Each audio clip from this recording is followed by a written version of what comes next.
La historia escrita por hombres siempre reflejó a las mujeres poderosas como mujeres malvadas, pero en su inmensa mayoría fueron heroínas que lucharon contra lo establecido. Mujeres cuyas acciones, aunque controvertidas, cambiaron el curso de la historia. Heroínas o malvadas. ¿Nos acompañas?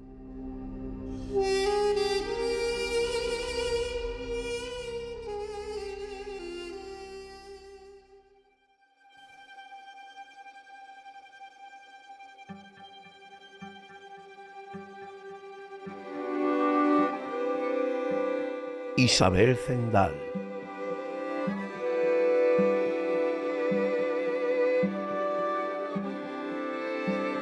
En el siglo XVIII, la sanidad y la salud pública eran extremadamente precarias.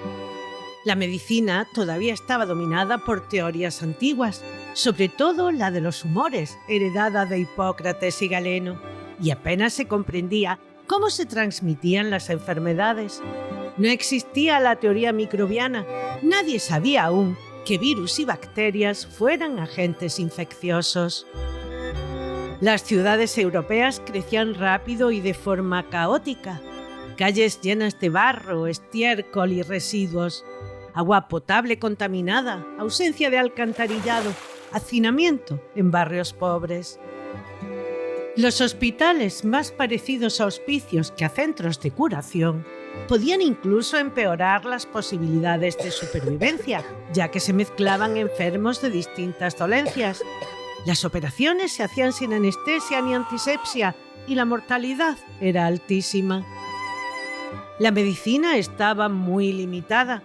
Los tratamientos habituales incluían sangrías, purgas, enemas, cataplasmas, mercurio y otros compuestos tóxicos. La amputación era frecuente cuando las heridas se infectaban.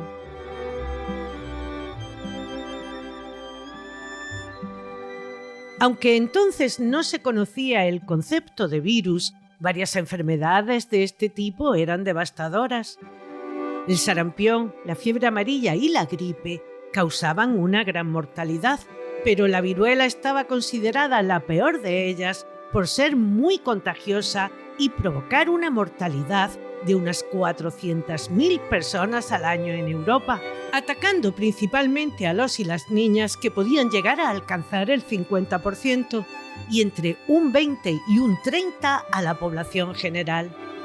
A quienes sobrevivían, en muchos casos les causaba ceguera y dejaba cicatrices de por vida.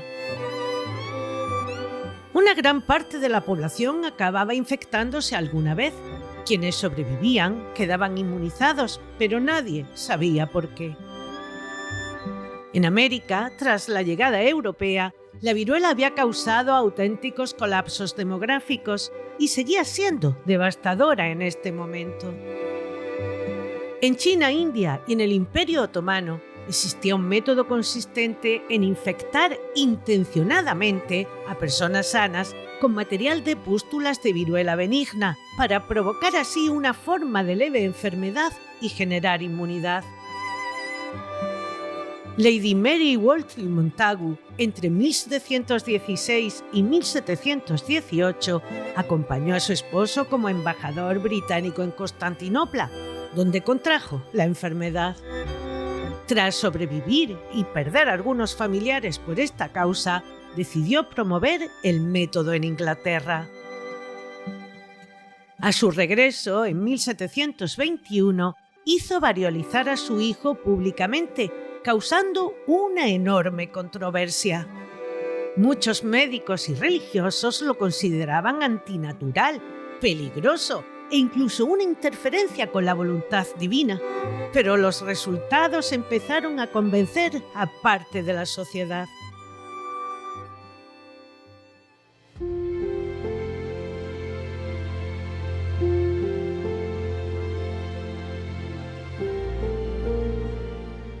El 26 de febrero de 1771, en la parroquia de Santa Mariña de Parada, en Galicia, en el actual municipio de Ordes, nacía Isabel. Su padre, Andrés Zendal, y su madre, María Gómez, formaban una familia humilde campesina. La infancia de Isabel transcurrió en un entorno donde ver a niños y niñas morir por epidemias era algo habitual. Recibió formación elemental por parte del párroco del pueblo, pero cuando tenía unos 13 años murió su madre víctima de la viruela. Poco después falleció también su padre, quedando prácticamente huérfana siendo aún una adolescente, algo muy duro para una mujer pobre de aquella época. De cómo transcurrió su juventud no tenemos datos, pero sí sabemos que tuvo un hijo fuera del matrimonio al que llamó Benito, algo que suponía en aquella época un enorme estigma social. Para muchas mujeres pobres de la época, las pocas salidas laborales relativamente estables eran el servicio doméstico, la costura, asistencia religiosa o el cuidado de enfermos y de niños y niñas en instituciones benéficas. Se cree que comenzó a trabajar en el Hospital de la Caridad realizando tareas de limpieza, cocina, lavandería y cuidados básicos. Pero hacia el 1796, tras demostrar sus capacidades, acabaría ocupando el cargo de rectora o cuidadora principal de la casa de expósitos vinculada al hospital. Su trabajo ahora consistiría en supervisar a los y las pequeñas, organizar nodrizas, controlar alimentación e higiene, vigilar enfermedades, mantener registros y gestionar la disciplina y los cuidados cotidianos.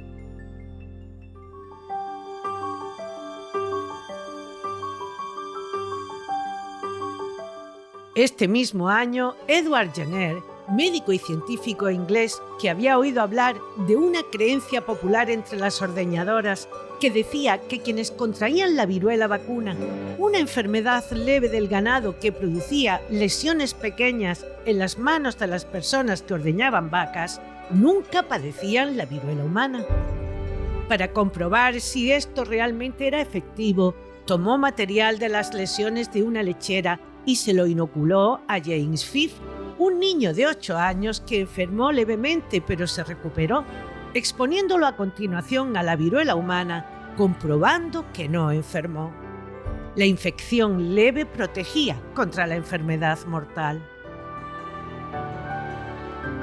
La diferencia esencial con la variolización era enorme. Mientras ésta usaba viruela humana, que podía matar y causar epidemias, su vacuna usaba un virus relacionado pero más benigno, era más segura y no generaba brotes devastadores.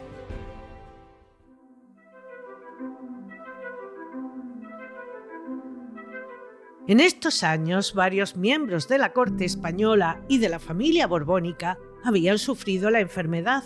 Además, estaba debilitando al ejército, afectando a la economía y causando enormes crisis demográficas en las colonias americanas. La vacuna llegaría a España, concretamente a Cataluña, en el 1800, apenas unos pocos años después del descubrimiento de Jenner. El médico Francisco Pi Guillén sería uno de los primeros en aplicarla en la península.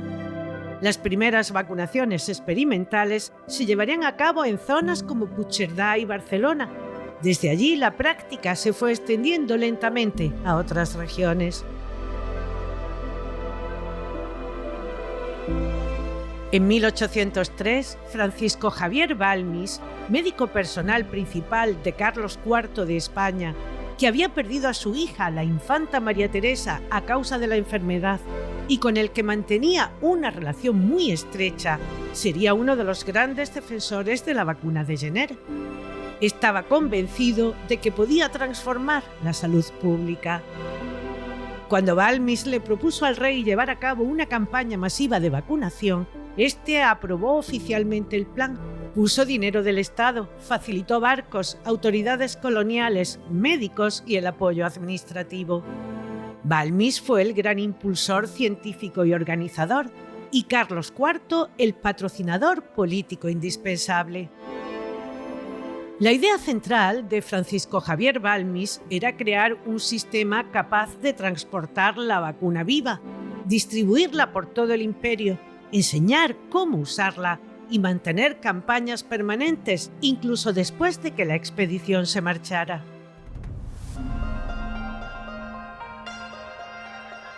El plan de la Real Expedición Filantrópica de la Vacuna era muchísimo más complejo, ya que se necesitaba mantenerla viva en el fluido de las pústulas. Si se secaba, perdía eficacia y un viaje oceánico duraba meses. La solución era crear una cadena humana, por lo que diseñó un sistema de transmisión de brazo a brazo, para lo que se seleccionaron 22 niños sanos de entre 3 y 9 años, huérfanos de la Casa de Expósitos de A Coruña donde trabajaba Isabel, que sería elegida para cuidarlos. El 30 de noviembre de 1803 la expedición partió del puerto de A Coruña. Junto a Isabel y los niños viajaban médicos, practicantes, ayudantes y su propio hijo Benito. Un total de 37 personas a bordo de la corbeta María Pita. La función de Isabel era fundamental: atender diariamente a los niños, vigilar su salud física y emocional, ayudar en las inoculaciones y mantener la disciplina y la higiene. Todo esto en condiciones muy duras, ya que aquel viaje era larguísimo, a lo que se sumaban las tormentas, el calor tropical y la presión constante para no perder la vacuna. Cuando a uno le aparecía la pústula de la viruela, se extraía el fluido y se inoculaba al siguiente niño, después del siguiente a otro, y así sucesivamente durante toda la travesía. La expedición llegó primero a las Islas Canarias y después cruzó el Atlántico hasta el Caribe. Durante el recorrido se fueron creando juntas de vacunación y formando sanitarios locales. Cuando llegaron a América, Balmis decidió dividir la misión en dos grandes rutas. Salvani, médico militar, tomaría la más difícil: Nueva Granada, Ecuador, Perú, Alto Perú y Chile. Murió en 1810 en Cochabamba, actual Bolivia, agotado y enfermo tras años de campaña sanitaria. Tenía solo 34 años.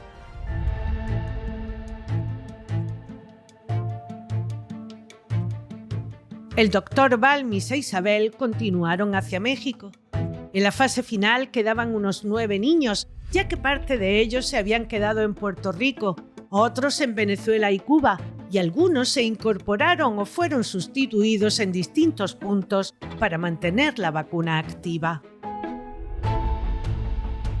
El 14 de octubre de 1806, el suplemento de la Gaceta de Madrid informaba del regreso de Balmis y de la recepción oficial que le hizo el rey tras la expedición, describiendo la misión como un triunfo científico, una obra filantrópica y un orgullo de la monarquía española, poniendo principal atención en la humanidad del rey, la caridad cristiana y el beneficio para los pueblos de ultramar.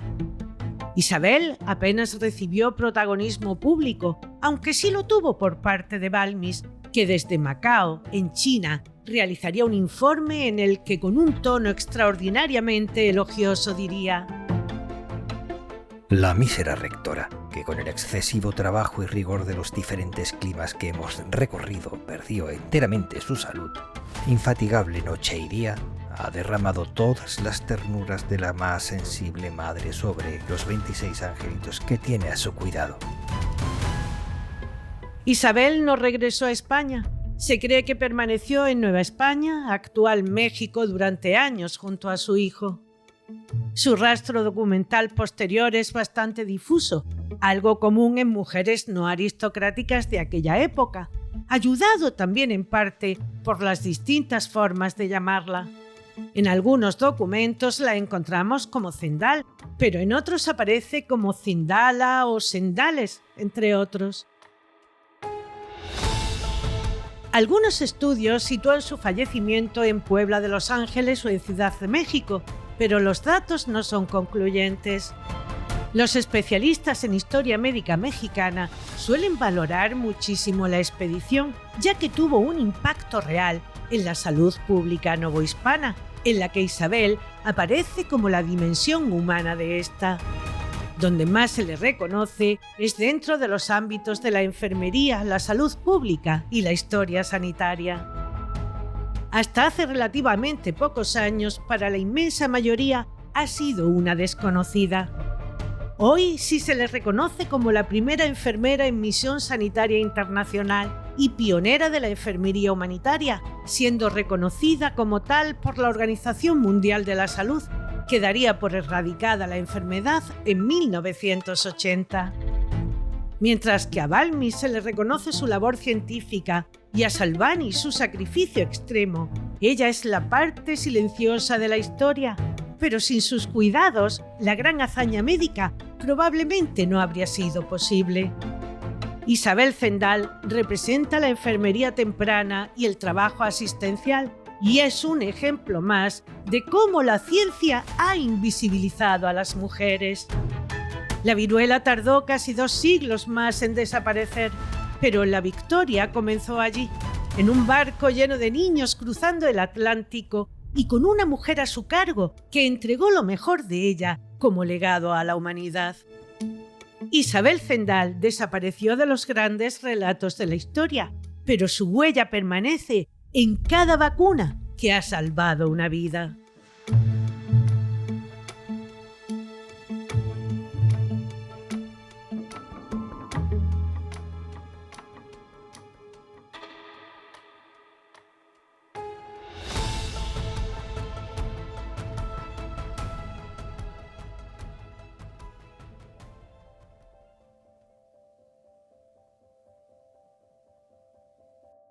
Bienvenido o bienvenida a Heroínas o Malvadas, una nueva edición de este podcast en el que nos juntamos 3 personas, 3 locos de la historia, 3 locos también de la justicia y 3 locos a poder ser de la verdad.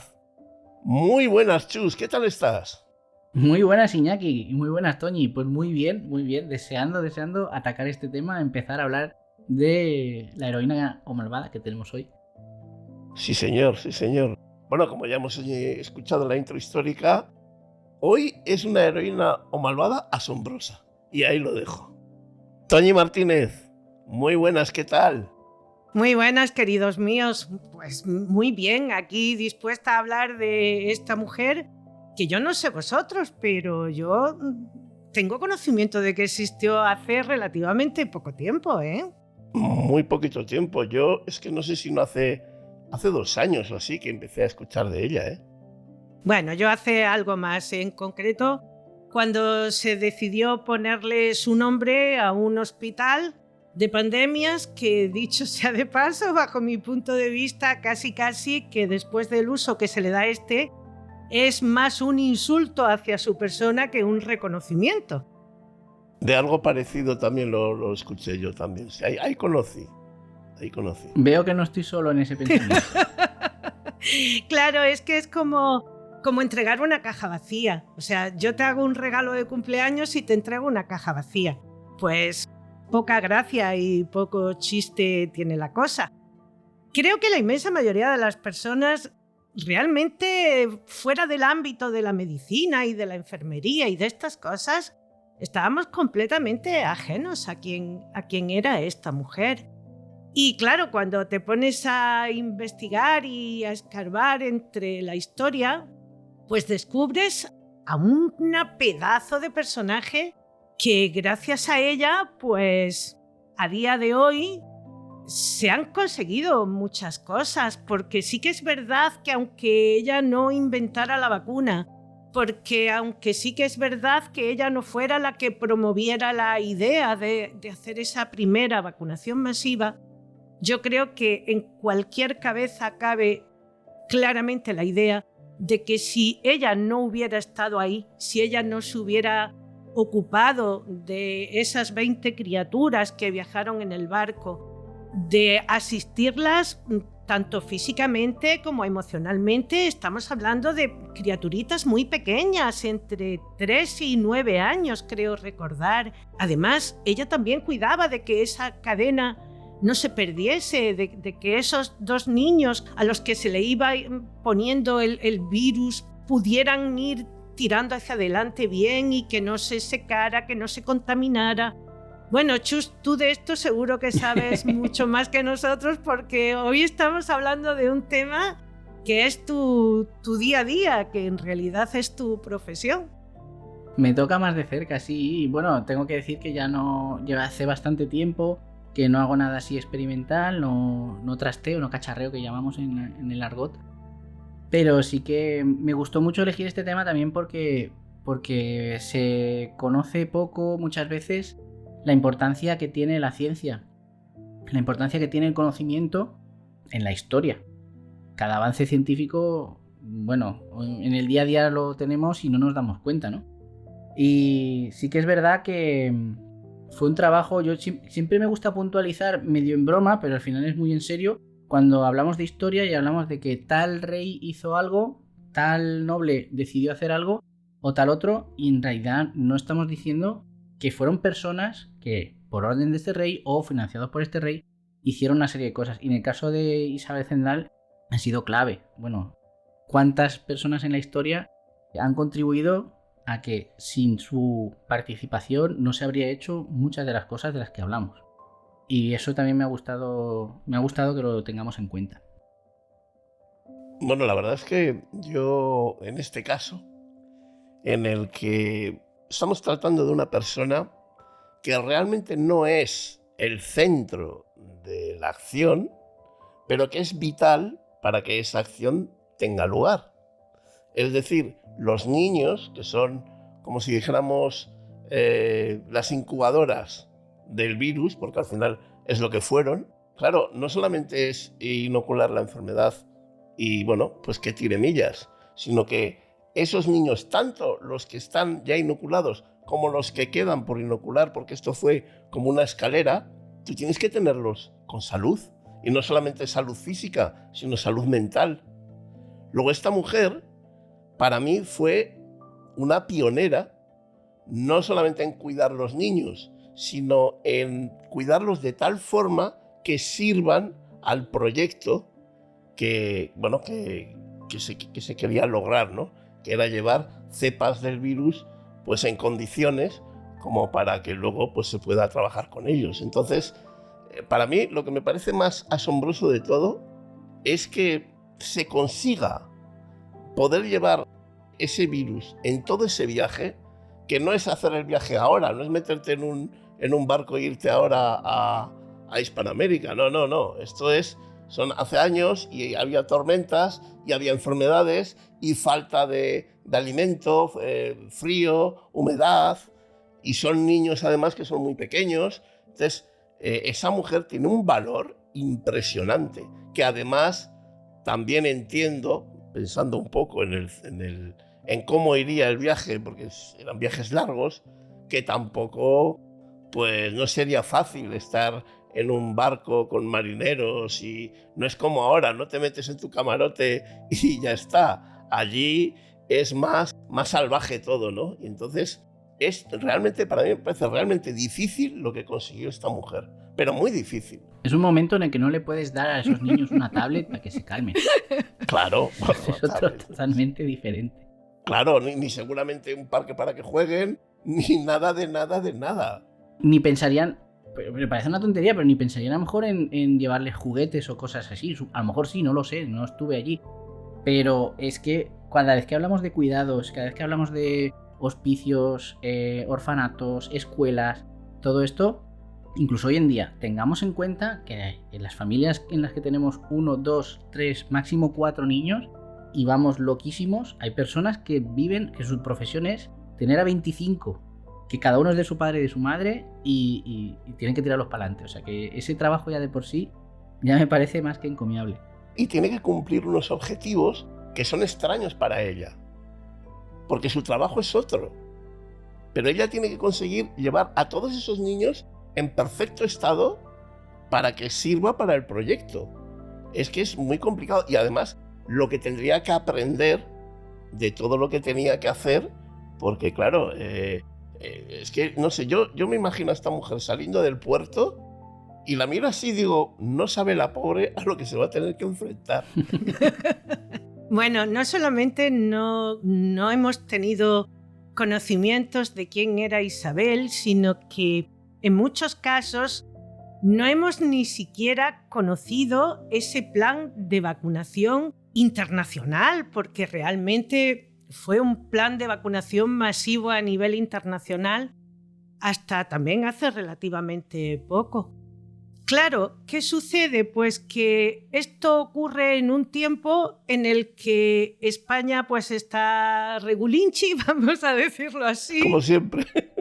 La monarquía no está precisamente en su mejor momento, hay hambrunas, la economía es escasa y claro, esto además necesitaba una buena cantidad de dinero para poder ponerlo en marcha. Aún así, Carlos IV, que además había perdido a su hija precisamente por esta enfermedad, pues decide hacer un esfuerzo y apoyar esta expedición. Pero no olvidemos que, bueno, pues 2-3 años después, la batalla de Trafalgar, la invasión napoleónica, pasan tantas cosas en este mismo tiempo que al final esto que yo considero que fue todo una hazaña y a la que creo que no debemos de ponerle un nombre y un apellido, o sea, no fue cosa del rey, aunque por supuesto sin el rey esto no hubiera tenido sentido. No fue cosa de Balmis, que es el que le propone al rey, porque sin el apoyo del rey no hubiera podido conseguirlo tampoco. Balmis tuvo que contar con mucha gente, tuvo que contar con Salvani, que además se llevó la peor parte de la historia, el pobre hombre. Sí, pobre cuando Balmis decide dividir la expedición, Salvani se queda con la peor parte y de hecho pues muere muy joven y metido en toda esta vorágine de la vacunación masiva. Y como decíamos antes, pues tampoco hubiera sido posible si Isabel no hubiera estado ahí en ese momento. Isabel posiblemente se encontró ahí casi de casualidad, posiblemente porque los niños que se llevaron en la expedición pertenecían al hospicio en el que ella estaba trabajando, pudiera ser. Claro, esto además nos lleva hoy a pensar, ¿en el siglo XXI esto sería posible? ¿Alguien podría atreverse a coger a criaturas de un hospicio huérfanos y hacerles como de conejillo de indias durante este viaje? Por las alusiones que has hecho antes, por la parte que me toca, te diría que dudo mucho que un comité ético te aprobase este proyecto. Es muy complicado. ¿Pero por qué? Porque hemos avanzado técnicamente hasta el punto de estas cosas poder hacerlas aisladas fuera de un cuerpo humano. Pero aún se siguen haciendo cosas así. Para, por ejemplo, trabajar en los laboratorios a veces hay que generar anticuerpos simplemente para el diagnóstico, y esto, aunque ya hay cosas de ingeniería genética que nos permiten de alguna manera medio artificial hacer, esto se sigue haciendo con ratones, con conejos, con caballos, con cerdos. Sí, e incluso hay personas... Sí, no, con humanos lo que sí que ha llegado a pasar es que se extrae suero de pacientes que son inmunes a alguna enfermedad, porque muchas veces no hay otra cosa. Sí, incluso sabemos que a día de hoy, cuando un medicamento o una nueva terapia se quiere probar, pues se piden voluntarios y voluntarias, personas humanas, evidentemente, para hacer todas estas pruebas y todos estos ensayos. Evidentemente, como tú bien acabas de apuntar, hoy día esto sería impensable. De hecho, es una de las partes que más se cuestionan cuando lo miramos desde la óptica del año 2026, siglo XXI. Pero bueno, yo vuelvo a insistir en lo que siempre decimos, y es que la historia no la podemos mirar con los ojos de hoy, sino con lo que sucedía en ese momento, bajo qué prisma se veían las cosas y sobre todo, qué opciones tenían para poder llevar a cabo.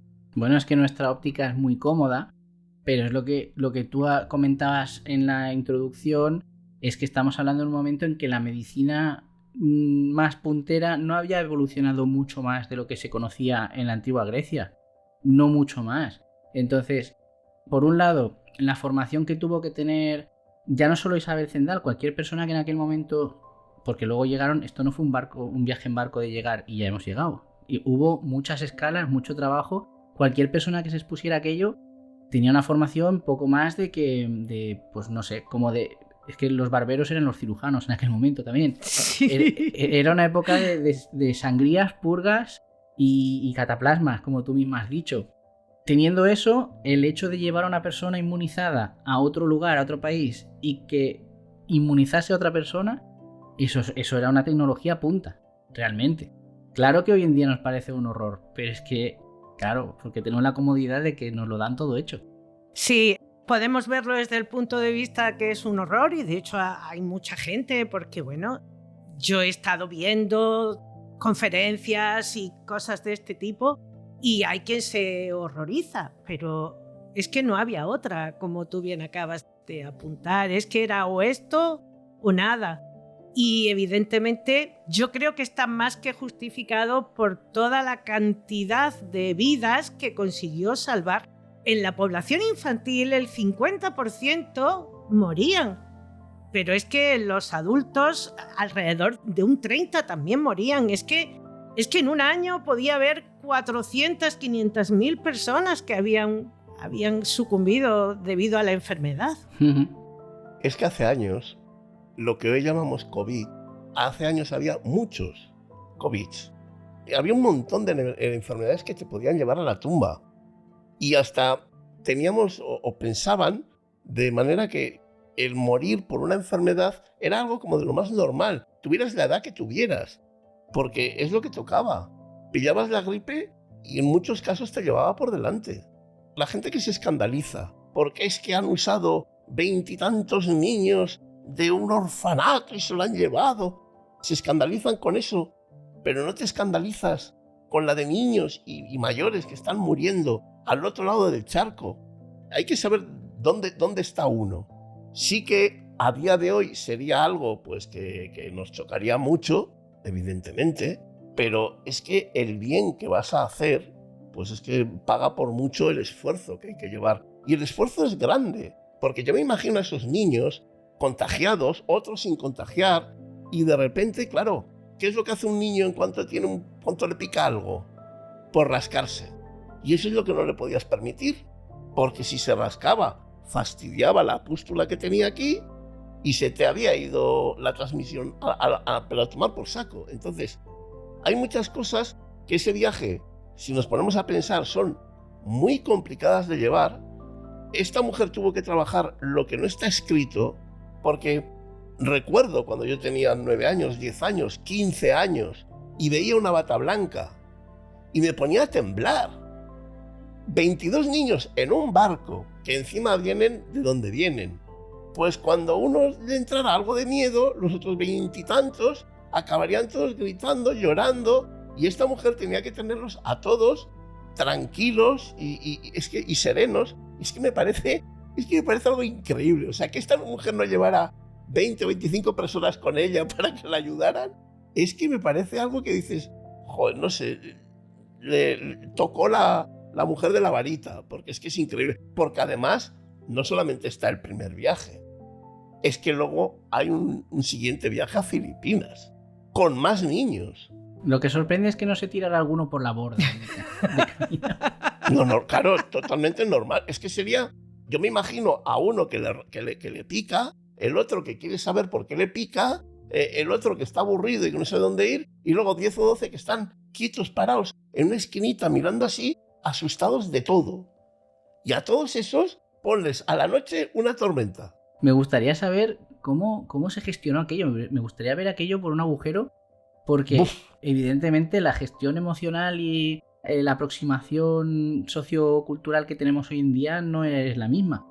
No sé, es que ahora hasta se les pide permiso a los hijos para algunas cosas. En aquel momento, claro. No sé si era en la misma escuela. Y varios días de viaje, porque eso no se hacía en un pispás. Claro, y niños que están rodeados de gente que no conocen, que no saben quiénes son, no saben si alguien le va a hacer algo o no le va a hacer algo. Es que es un estrés, de paranoia, ¿eh? De verdad que esta mujer es para hacerle una estatua, no, una en cada pueblo, porque es que hay que tener mucha humanidad y mucha profesionalidad para llegar a ese nivel, porque me parece increíble. Porque además, el éxito o no éxito de toda esta historia lo tenemos demostrado. Esto es palpable. Porque lo que tenía que llegar, llegó. Y si llegó, es porque se hizo bien. Si no, no hubiese llegado.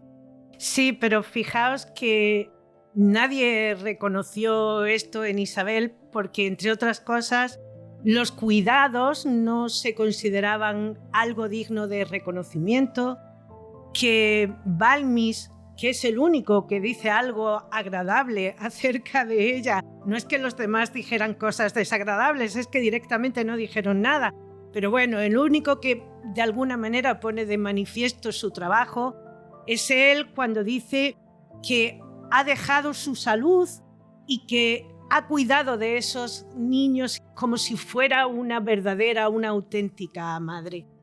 Claro, esto nos lleva a pensar, ¿qué llevó a Isabel a embarcarse? Y con su hijo, ¿eh? Y con su hijo, efectivamente. Bueno, pues de esto también hay por ahí algunas teorías que yo no sé hasta qué punto puedan ser verdad o mentira, pero hay quien habla de que precisamente su hijo fue el motivo de que ella se metiera en esta aventura, porque no dejaba de ser una aventura. Tenemos que tener en cuenta que en esa época una mujer soltera con un hijo, pues era una mujer estigmatizada, era una mujer que estaba mal vista, pero además en esa época a estos hijos que se les consideraba fuera de lo normal y de lo natural y de lo establecido, se le limitaban también las opciones de poder estudiar y de todas estas cosas. Y parece ser que alguien, no sabemos si incluso pudo llegar a ser el mismo Balmis, el que le aseguró que si ella se embarcaba, su hijo pasaría a tener todos los derechos. Y de hecho, en México sí que aparece con 2 apellidos y no son precisamente los de Isabel. Por otro lado, también hay quien dice que cuando se habla de que no se sabe bien si el hijo era suyo o fue un hijo adoptado, pues también dicen que posiblemente eso de que el hijo fuera adoptado fuera precisamente para sacarla de esa culpa que se establecía a una mujer que tenía un hijo fuera del matrimonio.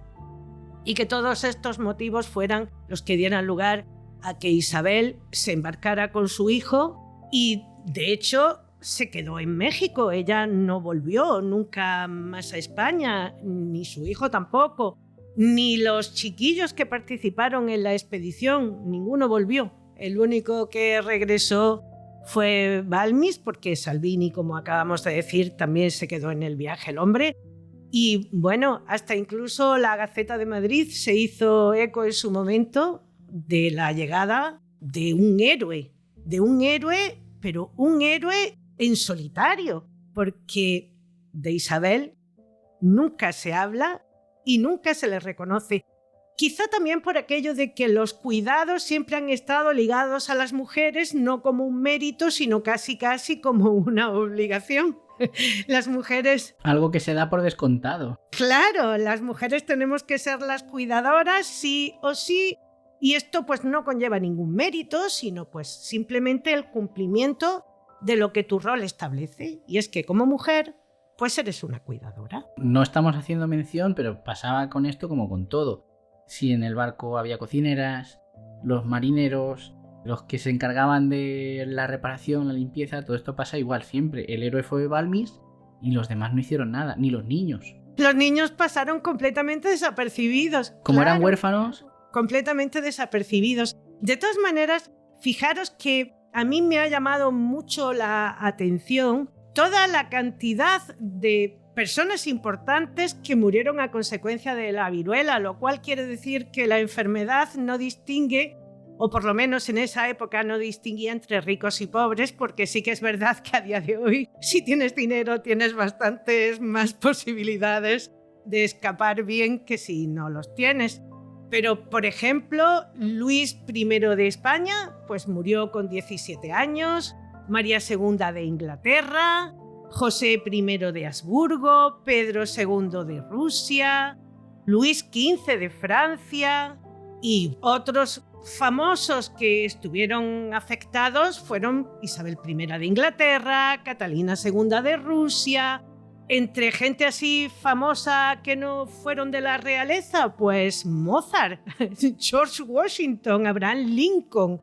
O sea, quiere decirse que efectivamente la enfermedad no entiende de clases sociales y posiblemente eso fue lo que en algún momento dado hizo que esto fuese algo que afectara por parejo a todo el mundo. No era un problema de clases sociales bajas, era un problema que le podía afectar a cualquiera. Es posible que por eso se pusiera más empeño o se pusiera algo de empeño en intentar erradicarla. Claro. Por ejemplo, lo que contabas antes de esa variolización que fue escandalosa, pero que bueno, que fue un adelanto. Y el adelanto que fue el encontrar ese virus atenuado, que era el virus que no era específico para humano, que era para vacuno, y que permitió dar ese paso también, ¿no?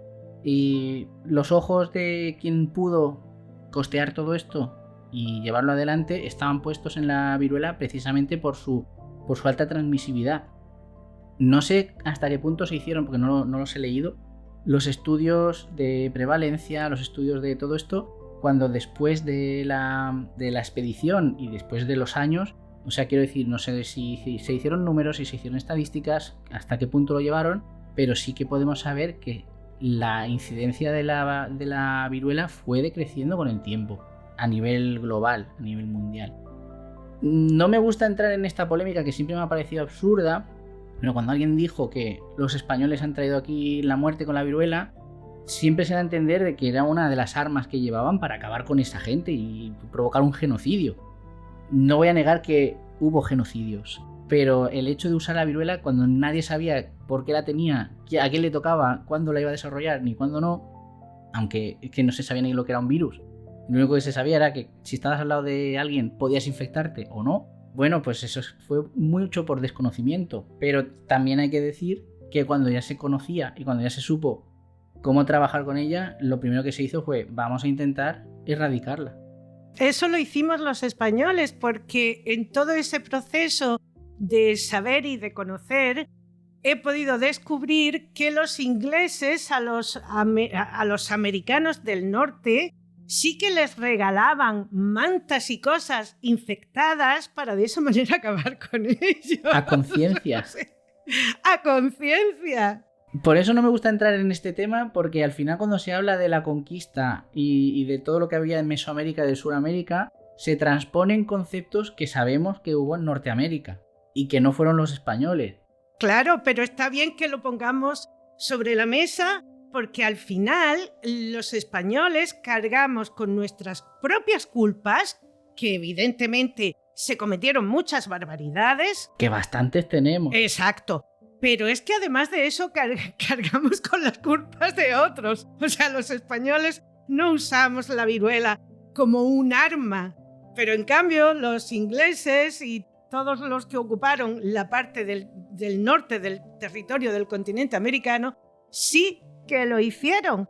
Lo que pasa es que la leyenda negra que se mece sobre España, alimentada evidentemente por franceses e ingleses, al final de alguna manera siempre prevalece. Cosa que a mí, dicho sea de paso, me molesta un poquito, porque mis culpas son mías, o las de aquellas personas que estuvieron allí son de ellos, pero no las de otros, ¿vale? No las de otros. Eso te iba a decir. Claro. Vamos a contar las que hicieron y las que tuvieron, pero no nos inventemos la historia. Claro, yo tuve mucha curiosidad en eso, ¿no? Porque, claro, toda la vida he oído, han llevado las enfermedades, han arrasado con la población. Y claro, cuando de repente descubro que esta mujer entra dentro de ese proyecto de tratar de llevar esa vacuna allende los mares, claro, te das cuenta y dices, bueno, sí, a ver, nosotros hemos hecho lo que hemos hecho, pero sí que es cierto que cargamos un poco con esa culpa, ¿no? Decir, venga, los conquistadores. Y hice lo que hizo Toñi. Dice, voy a mirar, a ver qué hicieron los ingleses, a ver qué llevaron. Y sí, llevaron, sí, pero no no llevaron vacunas precisamente.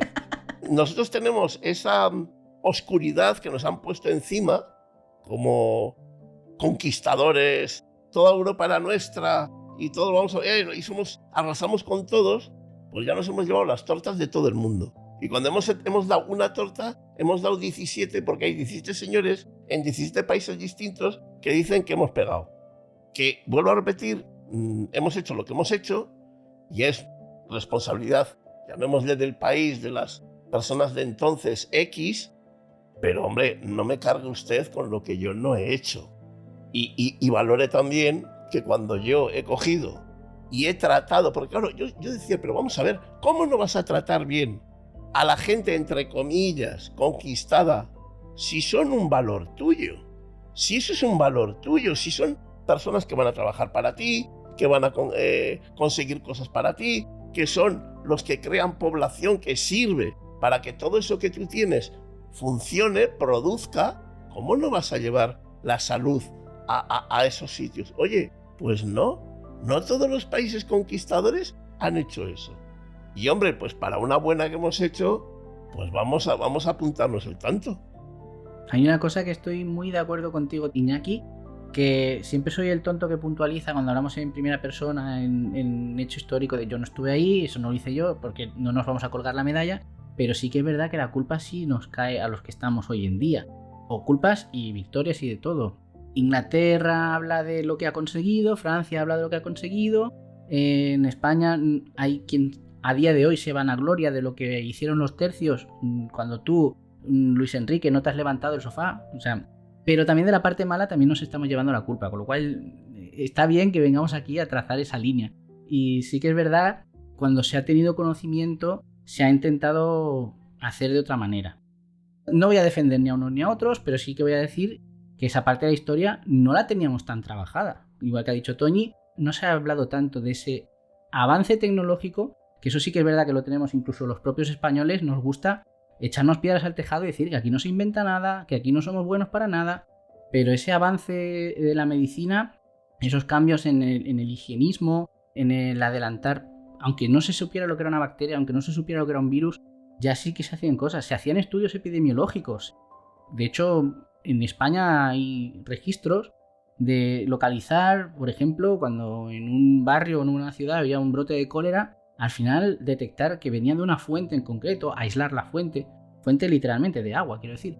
Se han hecho cuarentenas, se han hecho aislamientos, cosas que hoy en día las seguimos aplicando porque al final es lo mismo. La diferencia es que ahora sabemos qué forma tiene eso que nos lo provoca y antes era una cosa etérea que estaba ahí, simplemente.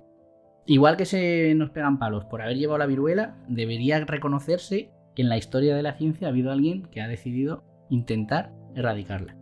Sí, sin lugar a dudas. Ese murciélago que pusimos en la portadilla de Heroínas, de alguna manera está puesto ahí para simbolizar precisamente este tipo de cosas. Y es que a los españoles a veces, a ver, ¿cómo lo diría? Nos entra una especie de complejo en el cual nos culpamos de las cosas que consideramos que no estaban bien hechas, pero como que nos pica el alabarnos. Y evidentemente esta campaña de vacunación masiva creo que merece un aplauso. Que la Organización Mundial de la Salud reconociera a Isabel Zendal como la primera enfermera, por decirlo así, aunque luego se supone que lo hace ya pero con unos estudios y la que profesionaliza un poco el tema de la enfermería es Florence Nightingale. Que también tendría un episodio si quisiéramos. Sí, posiblemente también en alguna ocasión la hagamos pasar por aquí, pero a Isabel la reconoce la Organización Mundial de la Salud de la misma manera que reconoce el mérito de esta expedición. Y en cambio, pues yo no sé vosotros, pero yo en mis años de estudiante jamás en la vida tuve conocimiento de que esto hubiera sucedido. No, yo ya te digo, yo hace unos años que me he enterado y he escuchado su nombre. No tenía absolutamente ni idea, pero no de esta mujer. Es que no tenía ni idea que nosotros participamos en la erradicación de la viruela. Es que no tenía ni idea. Y hombre, que te estén enseñando ciertas cosas en el colegio y no te enseñan esto, que encima no es un bien para mí, es un bien para el mundo, pues no sé, es que no lo entiendo. Sinceramente, no entiendo quién hace los libros de texto, quién elige el material, no lo entiendo. No, y que además en este caso Isabel Zendal se le lleva doble. Diría que se la lleva triple, y la tercera parte seguro que la hablaremos después. La primera por ser mujer, porque decidnos, bueno, y aquí lo estamos viendo cada día, cuando una mujer ha hecho algo bueno, cómo se ha representado en la historia. Bueno, quiero decir, a este nivel. Ha colaborado de esta manera. ¿Cómo se la representa en la historia? Casi siempre es el hombre que estaba junto a ella quien se lleva el mérito, o ni siquiera se nombra. Y por segunda, o sea, la primera era por ser mujer, la segunda porque es un hecho científico. Realmente los avances científicos, y no es porque sea mi campo, realmente yo tampoco he estudiado historia de la ciencia ni historia de la medicina, todo lo que sé ha sido porque yo he querido explorar un poco más allá. Y el conocer la historia de los avances científicos nos ayuda a entender, a planteárnoslos, porque tenemos muy claro a día de hoy que la luz que es un poquito más energética que la luz visible es ultravioleta, la que es un poquito menos energética son rayos infrarrojos, que tampoco son visibles, pero eso alguien tuvo que descubrirlo en algún momento. Y se hacía en algún momento en el que no había espectrómetros, ni que no había aparatos, ni inteligencia artificial. Entonces, aprender cómo hemos llegado hasta ahí y en qué momento, qué ideas tuvieron o cómo convirtieron una observación aparentemente estéril en un conocimiento que luego tenía aplicaciones además. O sea, que no hay que pensar en las aplicaciones, pero es que encima las tenía. Es lo que nos lleva también a día de hoy a nosotros a plantearnos cosas que no hemos descubierto, que pensamos que lo sabemos todo porque no sabemos lo que no sabemos. Es que se la lleva doble por eso, por mujer y por científica, bueno, por enfermera, cuidadora, sanitaria, lo que quieras decir. Y la tercera se la lleva por el nombre que le pusieron al hospital, porque más que un honor, prácticamente es una deshonra, por cómo ha ido la cosa al final. La idea era buena. Es un completo insulto. De todas maneras, yo pongo mucho en cuestión que la presidenta de la Comunidad de Madrid supiera quién era esta mujer. No sé a quién se le pudo ocurrir ponerle este nombre al hospital supuestamente de pandemias, que ni pandemias ni puñetas. Al final se pasa consulta como en un ambulatorio, o sea, es algo que para lo único que sirvió fue para echar un montón de dinero, que bueno, pues nos podríamos preguntar a quién benefició o cómo lo benefició. Bueno, todo esto quizá también tenga un rato de conversación, aunque no venga al caso en Heroínas o Malvadas. Pero esta mujer, yo estoy convencida de que no tiene ni puñetera idea de quién es Isabel Zendal. Entre otras cosas, bueno, ya sabemos también de su gusto por malmeter, ¿no? Pero en ese viajito que hizo hace poco, donde no tuvo otra cosa mejor que hacer que sacar a Hernán Cortés a la palestra, pues podía haber hablado de Isabel Zendal, que dicho sea de paso, en México sí se la reconoce y en México se la tiene en una alta consideración. Lo que pasa es que para ese tipo de gente vale más uno que entra con una espada que uno que viene a curar almas, aunque luego todos sean muy devotos. Vale más la espada y la armadura y el caballo y la fuerza y aquí ¡buah! Bandera que ponemos, que la que viene a, pues eso, a repartir la salud entre gente que lo estaba necesitando y mucho. Bueno, yo creo que en definitiva fue a tocar las narices y claro, hablando de Isabel Zendal, pocas narices iba a tocar. Mientras que si hablaba de Cortés, pues posiblemente sabía que estaba metiendo el dedo justo en la llaga y además no solamente lo metía, sino que lo retorcía para de esa manera le servía. Claro, hacer más daño, claro. Esto es un despropósito porque estoy seguro de que ni ella no lo sabía. Esto obviamente alguien se lo dijo, alguien con más criterio, que es lo normal, que los políticos no tienen por qué saberlo todo y que para eso hay tanta gente trabajando para ellos. Yo eso lo entiendo. Lo único que me sabe mal al final es que ha quedado registrado, ha quedado para la historia que fue ella, como que ella lo ordenó. Lo mismo que decíamos de Carlos IV, ¿no? Como un rey lo ordena, pues nos olvidamos de todo el que está en medio. Ni siquiera nos vamos a acordar del consejero de Sanidad, que tampoco, mejor no acordarnos, pero bueno, es que ha quedado esto. Yo además recuerdo, seguro que podemos encontrar el artículo en algún momento, que dijo algo así como que hay que ponerle el nombre de Isabel Zendal porque una de las grandes gestas que hizo algo así, por supuesto, es española, o sea, obviamente. Era más un orgullo para ella, patrio y patriota, que otra cosa. Y creo que coincidió con que era el año de la enfermería o el año internacional de la enfermería y se buscó esta, pero yo creo que realmente ni ella ni el consejero ni los primeros 27 de la lista sabían muy bien lo que estaban haciendo. Y a día de hoy creo que tampoco lo saben. Ni el 28, ni el 28. Yo también estoy convencida de que ninguno sabía muy bien el por qué se le ponía ese nombre. Lo que sí es cierto que a través de la figura de Isabel, pues volvemos a poner de manifiesto cómo la ciencia siempre se ha olvidado de las mujeres, cómo nunca las ha tenido en cuenta, a pesar de estar hablando de hace relativamente poco tiempo atrás, que estamos hablando de hace 200 años, que, bueno, vistos a lo largo de la historia de la humanidad, pues tampoco es tantísimo tiempo.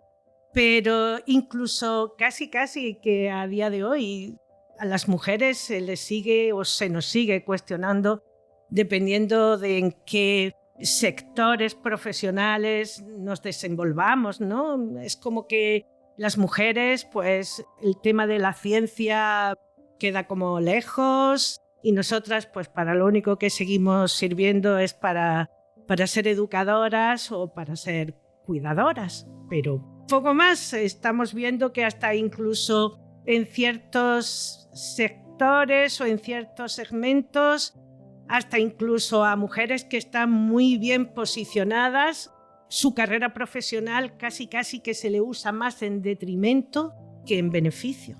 Yo no sé cuándo vamos a acabar con esto. ¿Vosotros creéis que esto terminará alguna vez? No lo sé, Toño. Con lo difícil que es cuidar, ¿eh? Yo veo que se va erosionando. Con lo difícil que es cuidar, ¿eh? Es mucho más difícil cuidar que curar. Sí. Infinitamente más difícil.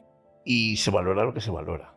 Y realmente, pues yo no te puedo dar una respuesta a eso. A mí, yo es que sigo pensando que no sé cómo podemos vivir en una sociedad que hace exactamente lo que tú has dicho. No lo entiendo. No entra en mi esquema. Yo no puedo valorar a una persona según el sexo que tenga. Es que me parece antidiluviano. Una persona se valora por lo que hace, por lo que dice, por lo que siente, por lo que expresa. No por el sexo que tenga. No porque tenga el pelo largo o corto, pantalones o chándal, zapatillas o chancletas. Te da igual. Lo que importa es lo que haces, cómo lo haces y lo que aportas. ¿Qué tiene que ver ahí todo lo demás? ¿Qué tiene que ver? Y que estemos en el año 2026 hablando de esto, pero no hablando de esto porque nos dé la gana. Hablando de esto porque es que estamos, pues no te voy a decir que en el mismo sitio, pero no mucho más allá. No mucho más allá. Pues es que no lo entiendo. Es que no lo entiendo. Yo creo que es una cuestión de gafas, porque el concepto de las gafas se ha mencionado mucho. Una cuestión de óptica que en el contexto privilegiado que vivimos, porque no deja de ser un privilegio en la sociedad que tenemos hoy en día de cómo la gestionamos, aunque hay muchas cosas que están volviendo atrás. Bueno, pero en el contexto que tenemos, la generación en la que estamos, se habla de cosas que hace 4 días también se hablaba, pero no tenían tanto predicamento. Nos estamos dando cuenta, la sociedad, gradualmente, de que hay muchas cosas que se hacían y que eran profundamente injustas o que deberían dejar de hacerse, y aunque el cambio de costumbre no va a ser de un día para otro, a la vista está. Aquí tenemos este podcast en el que podemos relatar, podemos tirarnos años haciendo episodios hablando de casos similares, pero es que algunos los podríamos hacer de casos que ocurren hace poquitos años. Por lo menos las personas que, me voy a incluir también, desarrollamos esa óptica en la que vemos que esa distinción es injusta, aunque sea involuntaria. Cuando ya te has dado cuenta de eso, te das cuenta de todo. Es como de repente lo ves señalado y ya no puedes dejar de verlo. ¿Quién dijo eso? Que una vez que te pones las gafas violetas ya no te las puedes quitar. Siempre vas a ver esa perspectiva, siempre vas a ver ese filtro. Y lo digo con esto como lo digo con muchas otras cosas. Las gafas del clasismo, las gafas del racismo, el edadismo, que se está hablando muy poco, pero que también hay, nos pasa en el día de hoy. Y yo me acuerdo del caso de Dana McCarthy, que se hizo viral en las redes. No sé si lo puso en un foro, pero luego lo han ido copiando y recortando en todas las redes sociales, que es una científica que un compañero suyo vino y le dijo, no, realmente para que tú supieras hacer lo que tienes que hacer deberías leerte el artículo de McCarthy y otros que dijeron no sé qué, y se señaló, no sé si tenía bordado en algún sitio o enseñó, es que yo soy McCarthy. Me estás intentando explicar tú a mí lo que yo he hecho. Entonces, una vez que te quitas esas gafas, y yo creo que pasa mucho en la ciencia y pasa mucho en los cuidados, pasa mucho en el entorno sanitario, siempre pensamos en el médico y luego nos acordamos de la enfermera. Bueno, también hay médicas y también hay enfermeros, pero es que además ese cuidado, todo eso, cada vez tiene que entrar más en la cabecera del artículo, en el nombre, en quien firma. Ya no es solo el médico tal ha pensado tal, no, son un equipo. Y eso vale para todo, para gente más senior, gente más joven, pero también hombres y mujeres. Estás dejando, si no, fuera a la mitad de la población. Por cierto, al decirlo de enfermeros, me he acordado que hace unos años los chicos que se dedican al tema de la enfermería reivindicaban el que ellos no eran enfermeros, sino enfermeras. Decían que la enfermería era femenina, o sea, era una palabra del género femenino y que por lo tanto ellos eran enfermeras. Cosa que a mí particularmente me hizo mucha ilusión, porque ya está bien de que siempre tengamos que mirar a las carreras desde el lado masculino y que incluso a día de hoy hay quien se empeñe en llamarle a una mujer juez en vez de llamarla jueza, o médico en vez de llamarla médica, o ministro en vez de llamarla ministra. Pues me pareció un gesto muy chulo el de este grupo de chicos que dijeron, nosotros somos enfermeras. La verdad, me encantó. Además es que yo creo que ha habido como una especie de repelús o de miedo de que hombres se incluyan en algún colectivo que se usa en femenino de alguna manera. Es como si fuera a pasar algo cuando de toda la vida el plural genérico masculino lo hemos usado con total normalidad. Que no es masculino, que gramaticalmente no se está hablando de masculino, obviamente. Yo cuando hablo de los médicos, pienso médicos hombres, médicos mujeres, médicos en silla de ruedas, médicos blancos, negros y con el pelo de cresta, me da igual. Bueno, porque a lo mejor yo ya estoy acostumbrado a que tengo que hacer ese pensamiento. Pero es que luego pasa al revés, igual no estábamos tan acostumbrados. Yo tengo la anécdota de que cuando iba al pueblo me juntaba con mi prima y sus amigas, eran 6 o 7 niñas y yo era un niño. Y decía, bueno, vosotras, ay no, vosotros, bueno, no me cambies porque solo yo soy uno, a mí no me importa que digas vosotras, no me voy a feminizar, no me voy a sentir menos. Y luego leí en algún sitio que la RAE acepta o admite o ve como muy normalizado que si el conjunto es mayoritariamente femenino, se use el plural en femenino. O sea, quiero decir que ese tipo de problemas nos los creamos nosotros a la hora de dar demasiado peso a las cosas que no lo tienen. Parece que hemos salvado el mundo diciéndolo todo en masculino y femenino a la vez y no nos damos cuenta de que nos estamos dejando cosas como esta. Explicar que en la historia ha habido momentos en los que si no hubiera sido por el trabajo de una mujer o de varias mujeres, no estaríamos donde estamos. Pues sí, gracias a ella la vacunación fue evolucionando, gracias a ella se salvaron muchísimas vidas. Y gracias a ella, pues hoy estamos nosotros aquí también intentando sacarla de ese baúl del olvido donde se le metió posiblemente pues porque influyeron muchas cosas. Eso, la primera, pues que era una mujer. La segunda, pues que no se tenía en importancia el tema de los cuidados.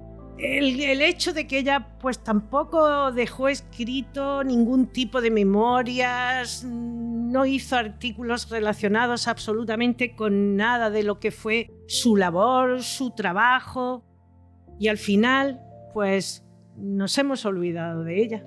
Así que yo muy contenta de que si hay alguien que al igual que yo en su momento no tenía muy claro quién era Isabel Zendal y hoy hemos conseguido pues darle esa chispita de entendimiento acerca de quién fue esta mujer, pues contentísima y súper satisfecha.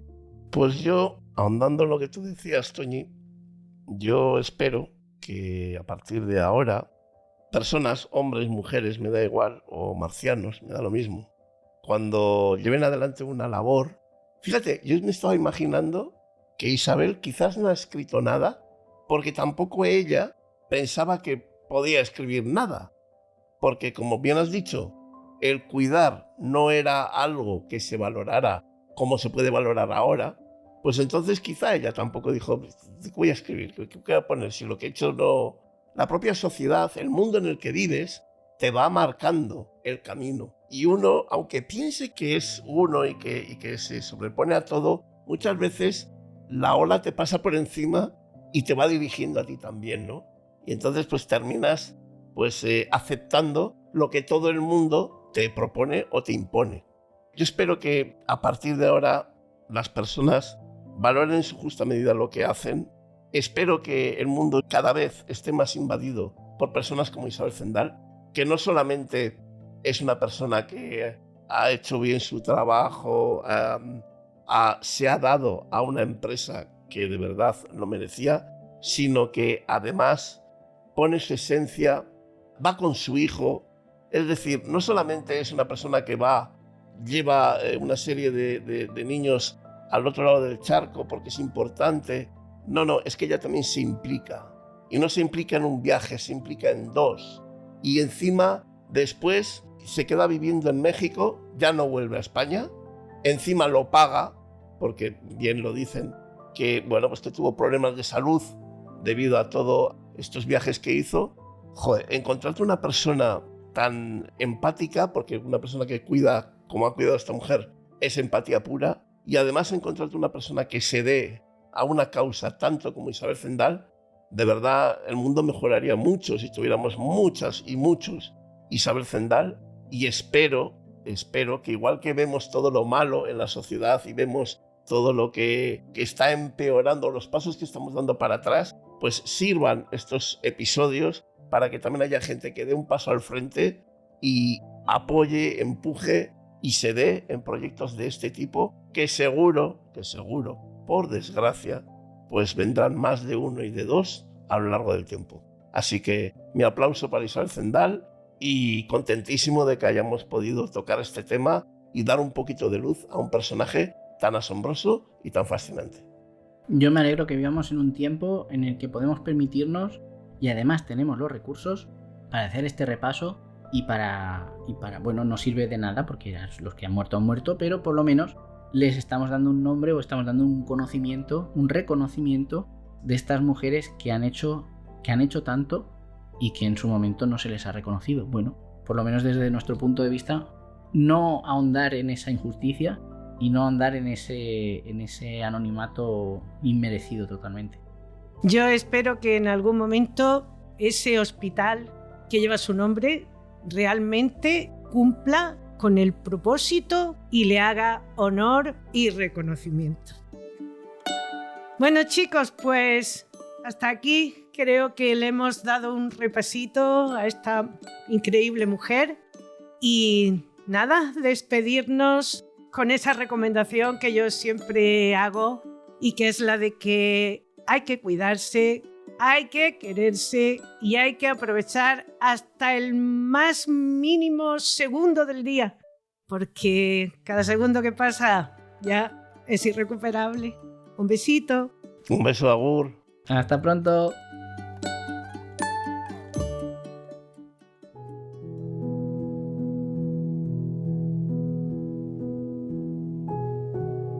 Hay algo profundamente triste en la manera en la que la historia ha tratado a muchas mujeres. No solo porque las haya olvidado, no solo porque las haya dejado en los márgenes, no solo porque las haya reducido a una nota a pie de página mientras los hombres ocupaban los grandes titulares de los siglos. Lo verdaderamente triste es que muchas veces la historia sí se acordó de ellas, pero se acordó mal. Se acordó para deformarlas, para convertirlas en símbolos útiles, para hacerlas encajar en relatos que no les pertenecían y transformarlas en monstruos, en brujas, en traidoras, en amantes perversas, en putas, en reinas ambiciosas, en mujeres peligrosas, en sombras incómodas que había que domesticar con palabras duras, con rumores interesados, con medias verdades y con mentiras eternas. Y ahí nace, en parte, el sentido de este podcast, Heroínas o Malvadas. Porque durante siglos nos han contado que muchas mujeres fueron malvadas cuando quizás solo fueron libres. Nos han dicho que fueron crueles cuando quizá solo fueron inteligentes.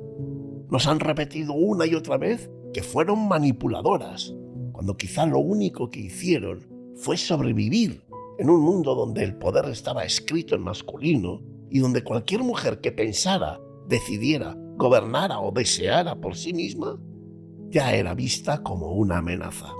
Y a eso estamos acostumbrados, a que una mujer fuerte se convierta en una mujer peligrosa, una mujer inteligente en una mujer calculadora, una mujer que ama en una mujer reducida a amante, una mujer que gobierna en una mujer acusada de ambición y una mujer que no obedece, presentada como culpable. La historia está llena de mujeres a las que no se les permitió ser complejas, y esa, quizá, es una de las mayores injusticias, porque a los hombres históricos se les concede contradicción, se les permite ser valientes y crueles, visionarios y violentos, geniales y miserables al mismo tiempo. A ellos se les estudia, pero a ellas se las juzga. A ellos se les llama estrategas y a ellas manipuladoras. A ellos se les llama conquistadores y a ellas seductoras. A ellos se les llama hombres de Estado y a ellas mujeres ambiciosas. Y uno se pregunta, ¿cuántas veces no nos han contado la vida de una mujer, sino el miedo que esa mujer provocaba en quienes la contaban? Porque la historia, no lo olvidemos, no siempre la escriben los justos. Es más, casi nunca la escriben los justos. Muchas veces la escriben los vencedores, los interesados, los que necesitan justificar una guerra, una muerte, una traición, una corona, una frontera, una moral. La historia no siempre nace de la verdad. A veces, muchas veces, nace de la conveniencia. Y cuando una mujer molestaba al relato dominante, había que hacer algo con ella. Había que ensuciarla, había que exagerarla, había que convertirla en advertencia. No seas como ella, porque si no, pagarás las consecuencias. Eso terminó diciendo la historia. No seas como esa reina que habló demasiado. No seas como esa amante que influyó demasiado. No seas como esa pensadora que se atrevió demasiado. Pero hay otra forma de mentir sobre una mujer. Y quizá es más sutil, aunque yo diría que no menos dolorosa. A veces no se la convierte en villana. A veces se la convierte en leyenda. A veces su vida real parece demasiado pobre, demasiado pequeña, demasiado incómoda o demasiado poco útil para los intereses de quienes cuentan la historia. Y entonces se la adorna, se la maquilla, se la envuelve en pompa, en luz, en color, en frases grandiosas, en gestos inventados, en pasiones que quizá nunca existieron, en tragedias perfectamente diseñadas para emocionar al público, para emocionar al que escucha. Y entonces esa mujer deja de ser una persona y se convierte en decorado. Ya no importa quién fue, importa lo que conviene que represente. Unos la deforman para odiarla, otros la embellecen para venderla. Unos la hunden en el barro, otros la suben a un pedestal, pero falso. Pero en ambos casos ocurre lo mismo. Se le roba su verdad. Y eso, sea un caso u otro, es terrible. Porque no hay mayor forma de desprecio que utilizar una vida humana como material de construcción para una mentira. Tomar los huesos de alguien, sus decisiones, sus heridas, sus errores, sus silencios y convertir todo eso en una historia al servicio de otros. A veces te mienten porque no interesas a la parte ganadora. Porque si fuiste vencida, si estuviste en el lado equivocado del poder, si desafiaste a quienes terminaron mandando, tu memoria queda en manos de quienes necesitan que el mundo te recuerde como culpable. Y entonces tu nombre empieza a cubrirse de sospecha, de sombra. Tu voz desaparece, tus enemigos se convierten en fuentes, tus acusadores se convierten en cronistas y tus verdugos en historiadores. Y el daño queda hecho. Pasan los años, pasan los siglos y la mentira se endurece. Lo que empezó como propaganda termina pareciendo verdad. Lo que fue un rumor interesado acaba entrando en los libros y es más, acaba creando tendencia. Y cuando alguien, mucho tiempo después, se atreve a preguntar, ¿pero esto fue realmente así?, muchos se incomodan, porque revisar la historia exige valentía y también exige, por supuesto, humildad. Exige aceptar que quizá hemos repetido mentiras con voz de verdad, pero otras veces, fíjate, otras veces te mienten por lo contrario. No porque fueras peligrosa, no porque molestaras, no porque fueras una amenaza, sino porque tu vida real no les parece suficiente, porque quieren convertirte en algo más útil, más brillante, más vendible, porque necesitan que seas símbolo, mito, bandera, excusa o incluso espectáculo de lo que ellos quieren contar. Y entonces te inventan grandezas que quizá no tuviste, te atribuyen frases que no dijiste nunca, te colocan amores que no viviste, te construyen una personalidad a medida, no para hacerte justicia, sino para que encajes mejor en el relato que otros necesitan contar. Y eso, aunque no lo parezca, eso también es una forma de violencia y de mentira. Una violencia elegante, quizá, eso sí, una violencia literaria, una violencia que no te insulta, sino que te embellece hasta borrarte. Porque no solo se destruye a una mujer cuando se le llama malvada, también se la destruye cuando se la convierte en una estatua hueca, cuando se le quita la carne, la duda, la contradicción, la fragilidad, la humanidad. Y ahí está la gran tragedia. Muchas mujeres de la historia no han podido ser sencillamente humanas. O fueron demonios, o santas, o musas, o monstruos, o víctimas perfectas, o incluso culpables absolutas. Pero pocas veces se les permitió ser lo que realmente fueron. Personas atrapadas en su tiempo, condicionadas por su mundo, capaces de acertar y equivocarse, de amar y de dañar, de resistir y de caer, de ser nobles, fuertes, vulnerables, lúcidas o incluso de estar perdidas, como cualquiera de nosotros. Qué triste que quien toma la responsabilidad de contar una vida, de dejarla escrita para las generaciones futuras, tantas veces se tenga que refugiar en la puñetera mentira.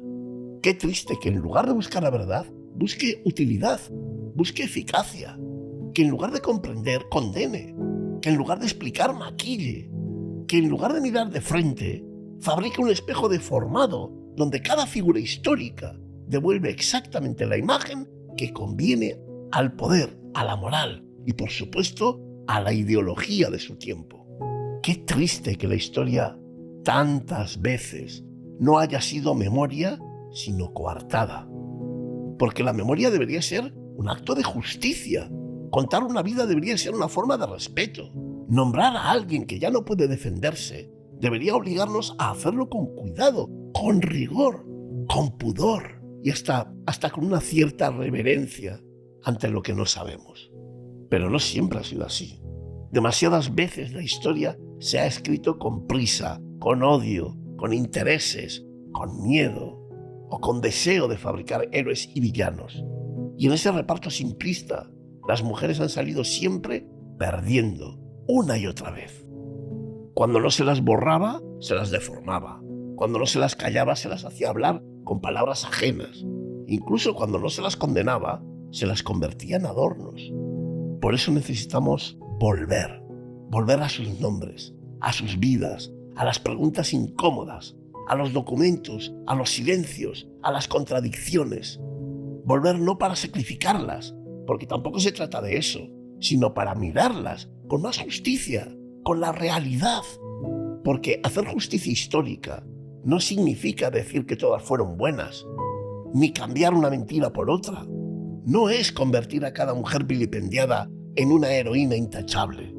Eso sería repetir el mismo error con distinto traje.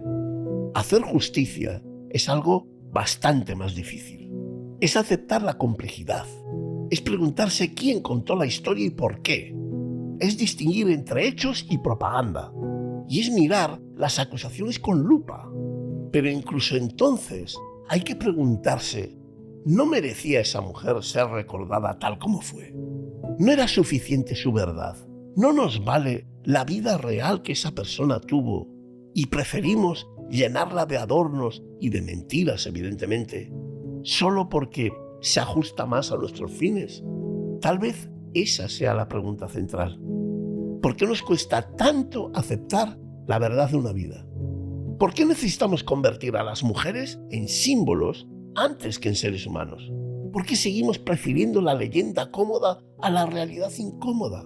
¿Por qué nos molesta tanto una mujer real? Quizá porque una mujer real no se deja usar tan fácilmente. Una mujer real no cabe en una frase. No sirve del todo para una bandera.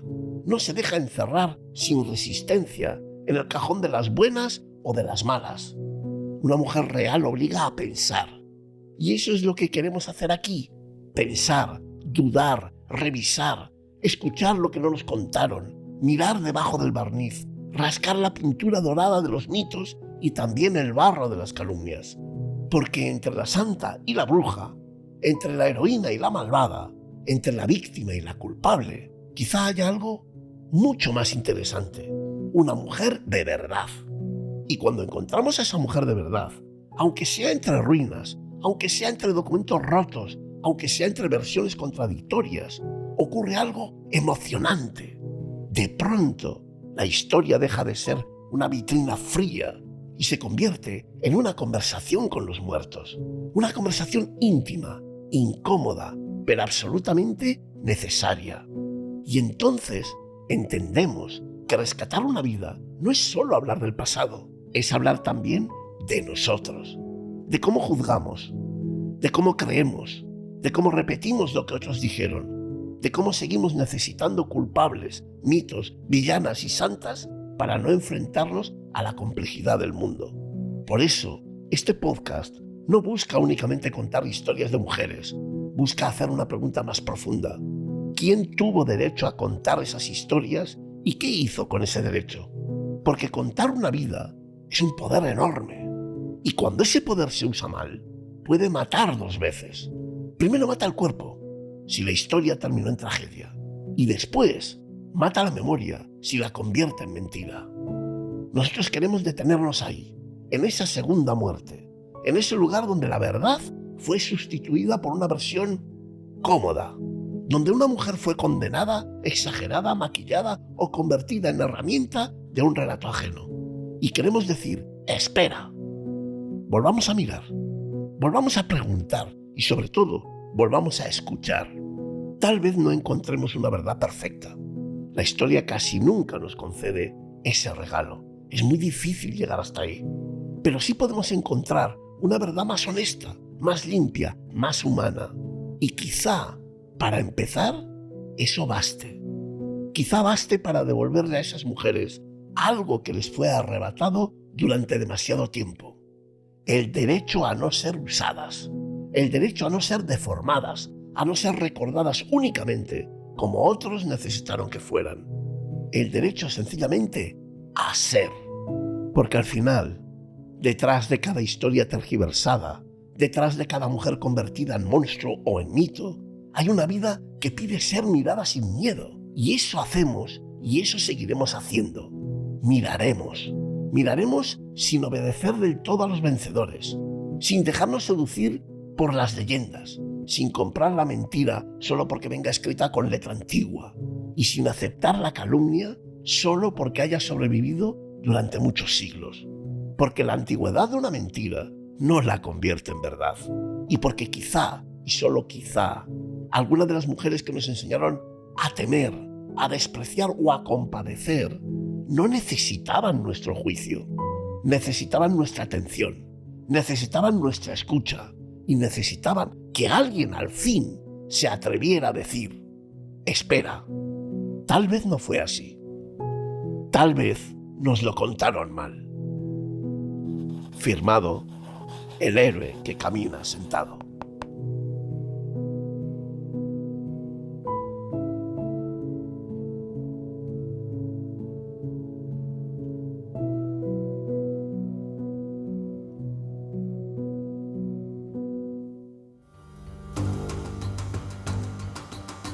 Has escuchado Heroínas o Malvadas, un podcast de Toñi Martínez Iñaki Urdangarín Iraeta y la colaboración especial de Jesús García Cano, en el que el primer martes de cada mes analizaremos la figura de una mujer que dejó su huella en la historia. Si te ha gustado, no olvides darle a seguir y recomendarnos a tus amistades. Gracias por escucharnos.